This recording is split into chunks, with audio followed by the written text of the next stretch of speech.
नमस्ते दोस्तों, मैं अनन्या स्वामी आपकी होस्ट और स्पीकर आप सभी का बहुत बहुत स्वागत करती हूँ। आज का वेबिनार ज्वाइन करने के लिए बहुत बहुत धन्यवाद। दोस्तों, आपको बताना चाहूंगी M trading India YouTube channel पे आप नॉलेज गेन कर सकते हैं एजुकेशनल वीडियोस और वेबिनार्स अटेंड करके। साथ ही साथ आप जीत सकते हैं $30 नो डिपॉजिट बोनस, जो सारे अटेंडीज न्यू अकाउंट रजिस्ट्रेशन पे पा सकते हैं। और दोस्तों, सारे वेबिनार्स अटेंड करने पर आप जीत सकते हैं सरप्राइज गिफ्ट हैम्पर। विनर का नाम मंथली लास्ट वेबिनार में अनाउंस होगा, जो लकी ड्रॉ से निकाला जाएगा। इसलिए दोस्तों, नॉलेज और ऑफर्स का फायदा पाने के लिए जुड़े रहिए हमारे साथ, इसी तरह सारे आने वाले वेबिनार्स में भी। दोस्तों, अगर वेबिनार के रिलेटेड कोई डाउट या क्वेश्चन हो तो आप इंटरेक्शन सेक्शन में आपका सवाल पूछ सकते हैं, जहां हम सारे अटेंडीज के साथ इंटरेक्शन करेंगे, या फिर आप अपना सवाल चैट बॉक्स में भी टाइप कर सकते हैं। डेफिनेटली हम ट्राई करेंगे आपके सारे डाउट्स क्लियर हो सके। दोस्तों, वेबिनार शुरू करने से पहले एक नजर एम ट्रेडिंग इंडिया अवार्ड्स पे। बहुत ही खुशी और गौरव के साथ मैं कहना चाहूंगी 2021 में एम ट्रेडिंग इंडिया को मिले हैं 3 अवार्ड्स, जो है most reliable copy trading platform के लिए मिला है एक अवार्ड, और एक award outstanding social trading networking के लिए मिला है, और सबसे बड़ा award most valuable affiliate IB program के लिए मिला है। ये अवार्ड्स फॉरेक्स रेटिंग की तरफ से आयोजित किया जाता है, जिस ज्यूरी पैनल में वर्ल्ड वाइड मार्केट एक्सपर्ट्स है।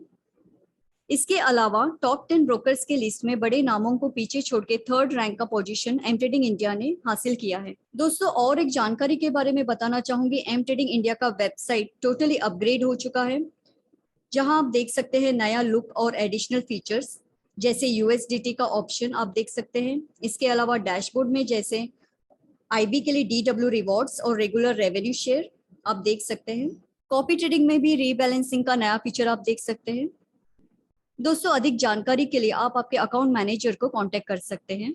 तो चलिए दोस्तों, शुरू करते हैं आज का वेबिनार। आज के वेबिनार का टॉपिक है ट्रेडिंग रिस्क मैनेजमेंट। आज के वेबिनार में हम कवर करेंगे रिस्क प्रोफाइल के बारे में, रिस्क रिवॉर्ड रेशियो थ्योरी के बारे में, जिसमें होगा 1% रूल, 1:3 रेशियो, और पोजीशन साइजिंग के बारे में भी बताएंगे, डाइवर्सिफाई एंड हेज के बारे में भी बताएंगे, और सीखेंगे नो योर ट्रेडिंग साइकोलॉजी के बारे में भी हम जानेंगे। दोस्तों, रिस्क मैनेजमेंट का मतलब आसान शब्दों में कहा जाए तो इसका मतलब है हमें बाजार में कितना रिस्क लेना चाहिए, और इस रिस्क के आधार पर हमें कितना रिवॉर्ड मिलना चाहिए या फिर कितना प्रॉफिट मिलना चाहिए। अब ये रिस्क मैनेजमेंट क्यों जरूरी होता है? दोस्तों, ज्यादातर ट्रेडर्स स्कैल्पिंग या डे ट्रेडिंग करके क्विक प्रॉफिट के पीछे भागते हैं। ये सभी ट्रेडर्स नए होते हैं या फिर रिस्क मैनेजमेंट को सीखे बिना ट्रेड करते हैं। कहा जाता है आदमी अपनी गलतियों से ही सीखता है, लेकिन फॉरेक्स मार्केट में एक गलती की वजह से बहुत बड़ी रकम गंवानी पड़ सकती है। इसलिए दोस्तों, ट्रेडर को रिस्क मैनेजमेंट का ध्यान रखना चाहिए, ताकि हर ट्रेडर जान सके कि वो कितना रिस्क खा सकता है और ये नुकसान उसके जीवन पर कितना असर कर सकता है। दोस्तों, सबसे पहले तो आपको रिस्क प्रोफाइल तय करना चाहिए, मतलब कि हर ट्रेडर को ये जानना जरूरी है कि आपका रिस्क प्रोफाइल क्या है। दोस्तों, रिस्क मैनेजमेंट में रिस्क प्रोफाइल को जानना बहुत जरूरी होता है। पहला स्टेप तो हम जानेंगे रिस्क प्रोफाइल के बारे में। रिस्क प्रोफाइल यानी आपका इन्वेस्टमेंट आपको तय करना होता है। किस आधार पर आप जो भी इन्वेस्टमेंट करेंगे, आपके ये इन्वेस्टमेंट आपके रिस्क पर निर्भर है, यानी आप कितना रिस्क ले सकते हैं। आपका इन्वेस्टमेंट आपका रिस्क प्रोफाइल के अनुसार ही होना चाहिए। अब ये रिस्क प्रोफाइल मतलब आपकी उम्र और आपकी जिम्मेदारियां, आपके इनकम एंड सेविंग्स, और इकोनॉमिक एंड फैमिली स्टेटस, आर्थिक और पारिवारिक हालत को देख के ही आपको इन्वेस्टमेंट को तय करना चाहिए। रिस्क प्रोफाइल का बहुत इंपॉर्टेंट रोल होता है रिस्क मैनेजमेंट में, क्योंकि आप तय कर सकते हैं आपका इन्वेस्टमेंट कितना होना चाहिए ताकि आपका रिस्क मैनेज हो सके। इसलिए दोस्तों, हर वो ट्रेडर्स को मार्केट में बने रहने के लिए रिस्क मैनेजमेंट की टेक्निक को सीखना जरूरी है। इस टेक्निक को रिस्क रिवॉर्ड रेशियो थ्योरी भी कहते हैं। दोस्तों, हम रिस्क रिवॉर्ड रेशियो थ्योरी के बारे में जानने के पहले हम देखेंगे 1% रूल का नियम। दोस्तों, ये 1% रूल ऑफ रिस्क मैनेजमेंट, ये जो 1% रूल है, ये क्या है, किस तरह से काम करता है, ये समझेंगे। रिस्क मैनेजमेंट में 1% रूल का नियम बनाया गया है। ये नियम कमोडिटीज हो या करेंसी मार्केट, सभी ट्रेडिंग में काम करता है। जितने भी तरीके के मार्केट हो, ये सभी में काम करता है। दोस्तों, एक कहावत है और सच्चाई भी कि आपके जितनी भी स्ट्रैटेजीज है काम करने की, या स्ट्रैटेजीज के साथ आप काम करते हो, या जो भी चीज देखकर आप किसी स्टॉक को बाय करते हैं या सेल करते हो, स्टॉप लॉस या टीपी लगाते हो, इसका जो इम्पोर्टेंस है वो ट्रेडिंग के अंदर सिर्फ 10 या 20% ही है। यानी अगर आपकी स्ट्रैटेजी अच्छी है तो आपके अकाउंट को वो 10 या 20% ही प्रोटेक्ट करेगी। बाकी 80% जो काम है वो रिस्क एंड रिवॉर्ड रेशियो करता है। यानी आपका अगर रिस्क रिवॉर्ड रेशियो अच्छा नहीं है, खराब है, तो 80% प्रोबेबिलिटी ये है कि आप मार्केट में नुकसान करेंगे। इसलिए दोस्तों, रिस्क रिवॉर्ड रेशियो थ्योरी का उपयोग भी करके आप सक्सेसफुल ट्रेडिंग कर सकते हैं। तो उसके पहले हम 1% रूल को जानेंगे। दोस्तों, ये 1% रूल ज्यादा पॉपुलर है, तो ये क्यों है, कैसे ये वर्क होता है, ये हम जानेंगे। मान लीजिए दोस्तों, अगर आप एक ट्रेड करते हैं और आपकी संपूर्ण राशि, यानी आपका जो टोटल डिपॉजिट है, अकाउंट बैलेंस ट्रेडिंग अकाउंट में है, तो आप उसी अमाउंट पे 1% से ज्यादा लॉस का रिस्क नहीं ले सकते। यानी आपको अगर लॉस हुआ तो 1% का ही लॉस होगा। जैसे आप यहाँ देख सकते हैं, वन सिंगल ट्रेड पे आपका अकाउंट बैलेंस है, मान लीजिए $1000 है, और आपको फिक्स 1% रूल नियम का अगर आप फॉलो करते हैं तो 1% रूल के हिसाब से आपका $10 रिस्क बनता है। यानी आपका अगर लॉस भी हुआ तो $10 तक ही लॉस होगा। दोस्तों, अगर क्या मेरी आवाज ठीक से आ रही है तो प्लीज बताइए, क्योंकि कुछ क्लाइंट्स यहाँ पे हमें चैट बॉक्स में टाइप कर रहे कि आवाज नहीं आ रही है, तो प्लीज बताइए, am I audible, am I clearly audible? Okay, ठीक है, thank you for the response. तो दोस्तों, मैं आशा करती हूँ कि आप समझ गए हैं 1% रूल का नियम, जहाँ पे हमें रखना है हमारे रिस्क को 1% रिस्क तक ही हमें लिमिटेड रखना है। जैसे कि मैंने कहा, एक उदाहरण के साथ हम समझेंगे, $1000 का अगर हम इन्वेस्टमेंट कर रहे हैं तो आपका रिस्क एक सिंगल ट्रेड में 1% यानी $10 तक ही होना चाहिए। मैं इसके बारे में आपको पोजीशन साइजिंग कैसे हम कैलकुलेट कर सकते हैं, मैं आपको रिस्क रिवॉर्ड रेशियो समझाने के बाद मैं आपको बता दूंगी क्लियरली। तो चलिए दोस्तों, आगे बढ़ते हैं, रिस्क रिवॉर्ड रेशियो जानते हैं। दोस्तों, अब हम जानते हैं रिस्क रिवॉर्ड रेशियो के बारे में और हमें इसका उपयोग किस तरह करना चाहिए। जब आप टेक्निकल एनालिसिस का उपयोग करके ट्रेडिंग करते हैं तो आप एक बात समझ लीजिए, कोई भी टेक्निकल सेटअप आपको 70% से ज्यादा एक्यूरेसी नहीं दे सकता। चाहे आप कुछ भी कर ले, 10 में से 3 टेक्निकल फेल होने ही है, और जब ये फेल होते हैं तब रिस्क रिवॉर्ड रेशियो हमारे नुकसान को छोटा करने में बड़ी अहम भूमिका निभाता है। यानी दोस्तों, अगर आपने 10 ट्रेड लगाए हैं और टेक्निकल एनालिसिस के आधार पर आपने जो 10 ट्रेड लगाए हैं उसमें से एक्यूरेसी आपकी 70% ही होती है और 10 में से 3 तो फेल होने ही है, तो इसलिए तब काम आता है रिस्क रिवॉर्ड रेशियो थ्योरी का। तो ये risk reward ratio theory, I hope अभी आप सुन पा रहे हैं। तो दोस्तों, हम बात कर रहे थे रिस्क रिवॉर्ड रेशियो थ्योरी के बारे में। तो ये रिस्क रिवॉर्ड रेशियो थ्योरी में ये रूल होता क्या है दोस्तों? तो ये रूल है 1:3 का। ये रूल बहुत ही पॉपुलर माना जाता है। 1:3 के नियम से ही रिस्क रिवॉर्ड रेशियो का उपयोग कर सकते हैं।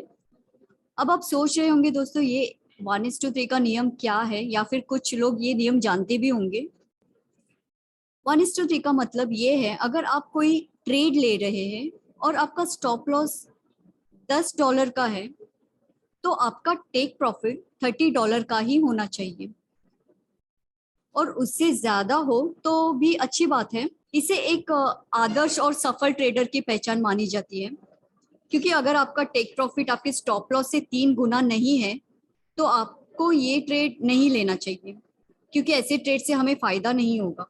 जैसे कि दोस्तों, मैंने कहा 10 ट्रेड में 3 ट्रेड फेल होते हैं, तो बचे हुए 60 ट्रेड में अगर आपको 1:1 या फिर 1:2 जो प्रॉफिट होगा वो ना के बराबर ही होगा, इसलिए आपको 1:3 रेशियो का ही उपयोग करना ज्यादा फायदेमंद साबित हो सकता है। दोस्तों, अगर आपका टेक प्रॉफिट 1:3 रेशियो हिट करता है तो आपको ट्रेलिंग स्टॉप लॉस के अनुसार टीपी लगाना चाहिए। ट्रेलिंग स्टॉप थ्योरी के बारे में मैं जल्दी आपको अगले वेबिनार रखने वाली हूँ, जिसमें हम सीखेंगे ट्रेलिंग स्टॉप थ्योरी के बारे में।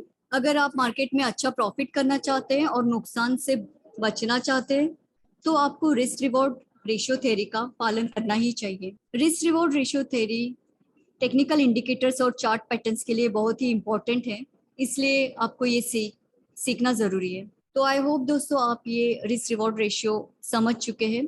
दोस्तों, अब हम जानते हैं पोजीशन साइजिंग के बारे में। जैसे कि हमने 1% रूल सीख लिया है, जिस तरह से 1% रिस्क का रूल हम अगर रिस्क मैनेजमेंट में अपनाते हैं तो किस तरह से हम फायदे में रह सकते हैं अकाउंट बैलेंस के साथ। और दूसरी बात रिस्क रिवॉर्ड रेशियो के बारे में जो अभी हमने सीखा। लेकिन दोस्तों, अगर ये रिस्क मैनेजमेंट में जो 1% रूल और 1:3 रेशियो का टेक्निक तो आप समझ गए हो, लेकिन ट्रेड लेते वक्त आप पोजीशन साइजिंग कैसे करोगे, कैसे आप लॉट साइज तय करेंगे, तो इसके लिए आपको सीखना होगा पोजीशन साइजिंग का कैलकुलेटर के बारे में, जिससे बहुत ही आसानी से हम पता लगा सकते हैं 1% रिस्क पर हम लॉट साइज कैसे तय कर सकते हैं और क्या पोजीशन पे हम ट्रेड लगा सकते हैं। दोस्तों, इसके लिए हमें जाना होगा बेबी पिप्स के पेज पर, जहाँ पे हम देखेंगे पोजीशन साइजिंग का कैलकुलेटर, और मैं बताना चाहूंगी आपको कैसे कैलकुलेट कर सकते हैं। तो दोस्तों, अब आप देख सकते हैं यहाँ पे हम बेबी पिप्स के पेज पे हैं।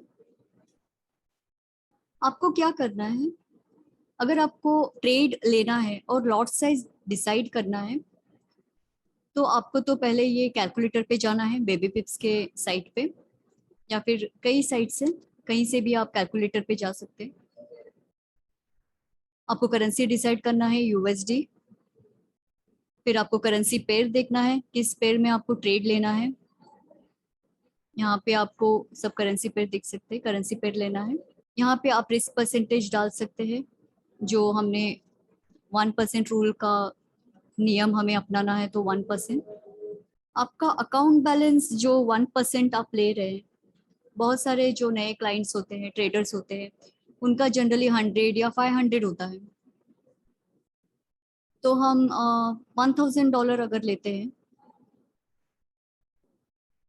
$1000 आपका अगर अकाउंट बैलेंस है, उस पर 1% रिस्क आप ले रहे हैं, और मानो स्टॉप लॉस जनरली जैसे 20 to 25 पिप्स का आप लेते हैं, तो 25 पिप्स मैंने डाला यहाँ पे। अब हम कैलकुलेट करेंगे और देखेंगे कि क्या रिजल्ट आता है, कितना लॉट साइज हमें दिखाता है। तो आप देख सकते हैं $1000 अकाउंट बैलेंस पे आपको 1% रिस्क, $10 का ही रिस्क आपको होगा, और इस पे जो पोजीशन बनेगा वो 4000 यूनिट्स का बनेगा। और आपको स्टैंडर्ड लॉट्स तो यहाँ पे नहीं दिख रहा, वो 0.04 है। मिनी लॉट, माइक्रो लॉट 4, मतलब ये जो लॉट साइज आप देख पा रहे, यही मैक्सिमम आप यूज कर सकते हैं अगर आपको 1% रिस्क पे ही रिस्क आप एक्सपेक्ट करते हो तो। अब हम यहाँ पे अकाउंट बैलेंस चेंज करके भी देखते हैं।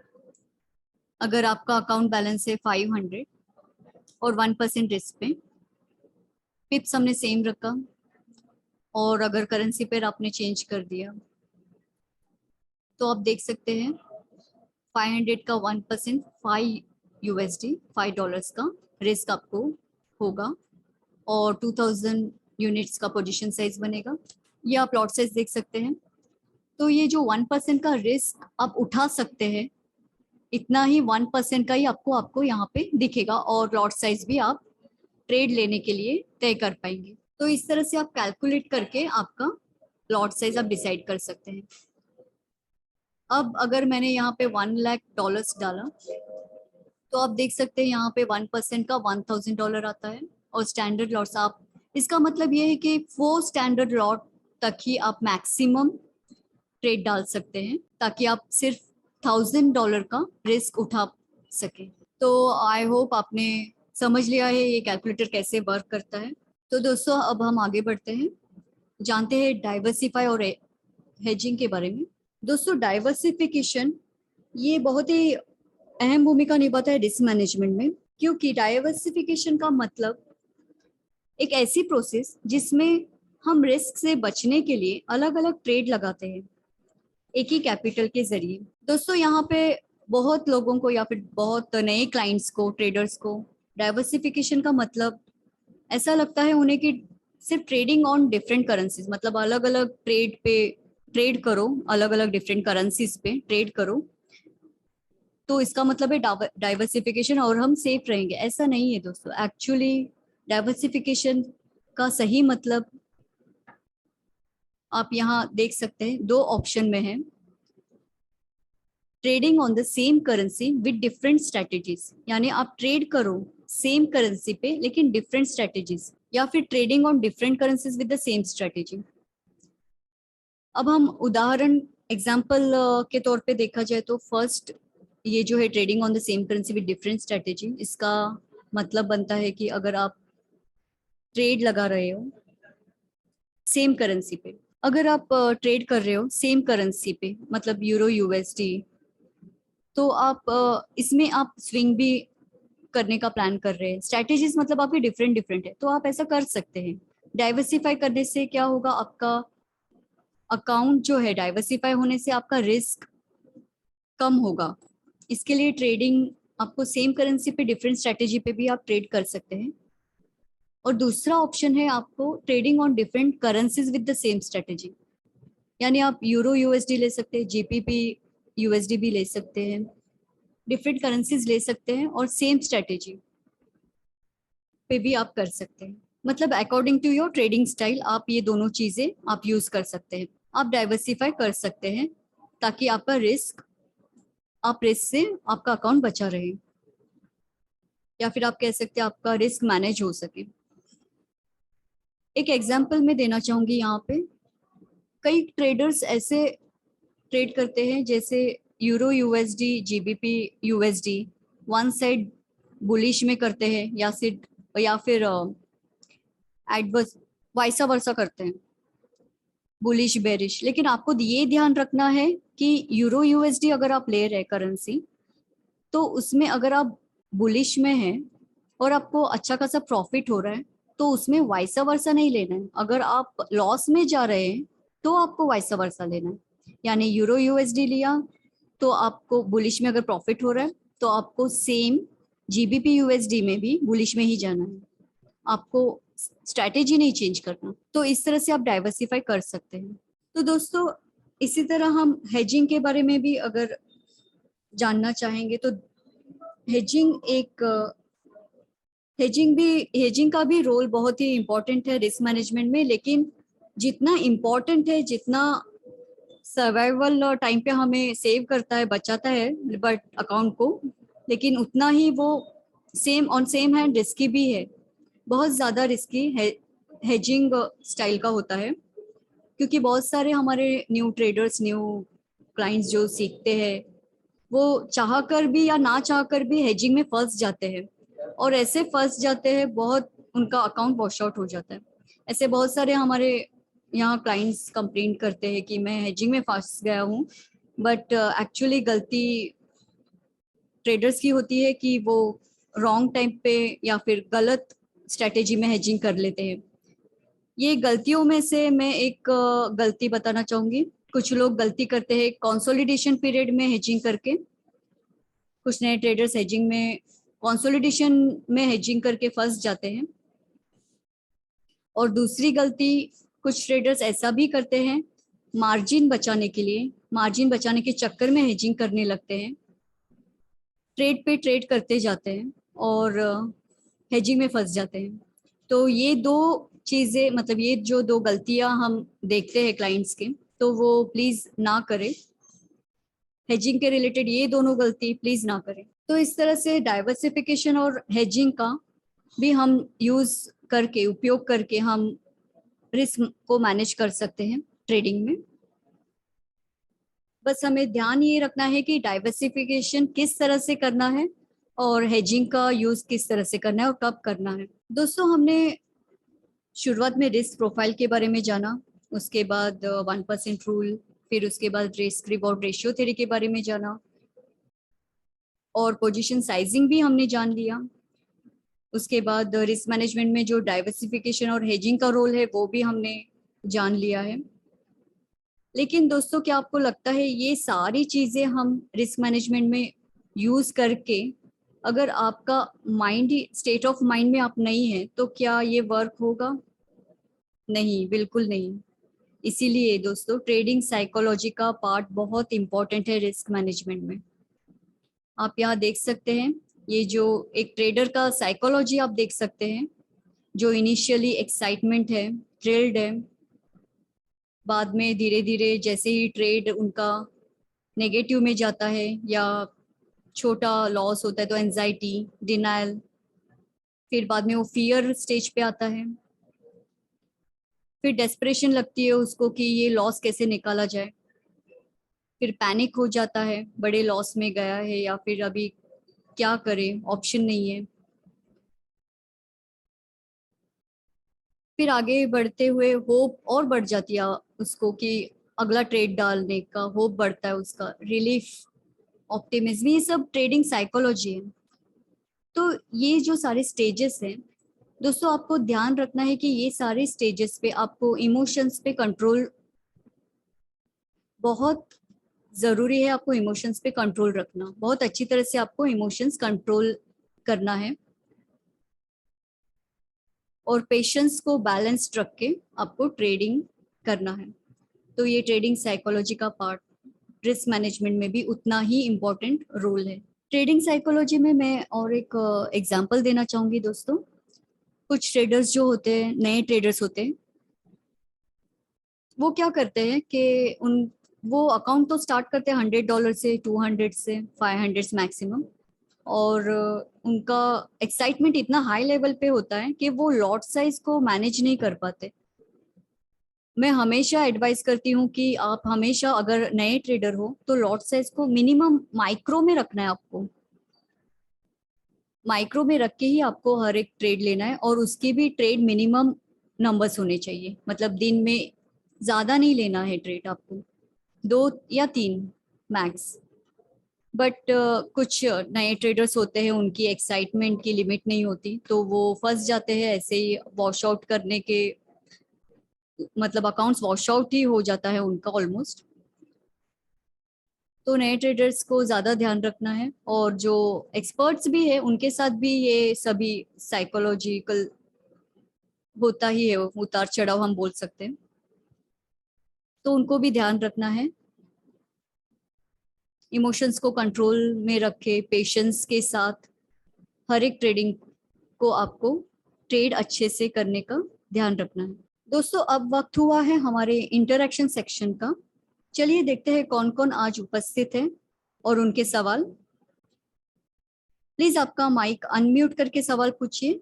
तो दोस्तों, मैं यहाँ देख पा रही हूँ बहुत सारे अटेंडीज अटेंड किया है आज का वेबिनार, तो प्लीज आप अपना माइक अनम्यूट करके क्वेश्चन कर सकते हैं। और अगर मैं रिक्वेस्ट करूंगी, किसी को ऑडियो में प्रॉब्लम हुआ है और कुछ पार्ट रह गया हो तो मैं रिपीट कर दूंगी, आप चैट बॉक्स में टाइप कर सकते हैं। क्वेश्चन या डाउट हो तो आप प्लीज चैट बॉक्स में टाइप कीजिए, या फिर आपका माइक अनम्यूट करके क्वेश्चन कीजिए। प्लीज किसी का क्वेश्चन है तो प्लीज पूछिए। क्या मेरी आवाज आप आ रही है? यहाँ मैं देख पा रही हूँ क्वेश्चन सेक्शन में मिस्टर मल्लप्पा का क्वेश्चन है, प्लीज एक्सप्लेन हेज रिस्क। तो सर, ये जो हेजिंग है ये इटसेल्फ एक रिस्की थिंग है, जो हमें नॉर्मली ट्रेड करते वक्त कभी यूज नहीं करना है। हेजिंग यूज तभी होता है जब हमें इक्विटी बचाना होता है, या फिर ऐसा जब एक सिचुएशन आता है कि हमें अकाउंट बचाना होता है या मार्जिन को बचाना होता है, तब हम हेजिंग कर सकते हैं। लेकिन वहां पे भी कुछ लोग क्या मिस्टेक करते हैं कि हेजिंग करते वक्त, हेजिंग का मतलब ही एक ट्रेड प्रॉफिट में या फिर एक ट्रेड लॉस में ऐसे हेजिंग होता है। तो वहां पे क्या होता है, मार्जिन बचाने के लिए कुछ लोग 0.10 का एक ट्रेड वो लगा लेते हैं ताकि मार्जिन बना रहे, एक छोटा ट्रेड लगा लेते हैं। लेकिन जब वो प्रॉफिट में जाता है तो उसके लालच में आ जाते हैं, ग्रीड उनका कंटिन्यू हो जाता है और एक के बाद एक 0.10 के और ट्रेड लगा लेते हैं, तो इस तरह से वो फंस जाते हैं। तो इसीलिए हेजिंग एक नॉट एडवाइजेबल, इतना एडवाइज मैं नहीं करूंगी नॉर्मल ट्रेडिंग के लिए। मिस्टर सत्य साई प्रसाद जी का भी मैं देख पा रही हूँ सेम क्वेश्चन है हेजिंग के बारे में। तो जैसा कि मैंने कहा कि हेजिंग एक इटसेल्फ एक रिस्की थिंग है जो हमें अवॉइड ही करना चाहिए ज़्यादा, क्योंकि एक बार फंस जाए तो बहुत बुरा फंसते हैं हम इसमें। बहुत ही जो मास्टर्स होते हैं वो लोग ही हेजिंग को ज़्यादा यूज़ करते हैं। तो मैं यहाँ देख पा रही हूँ मिस्टर अजय जी बोल रहे हैं कि I saved my account 3 to 4 times by using hedge. बहुत अच्छी बात है अजय जी, आप तो एक्सपर्ट दिख रहे हैं, आपने 3 to 4 times हेजिंग से बचाया आपका अकाउंट, बहुत अच्छी बात है।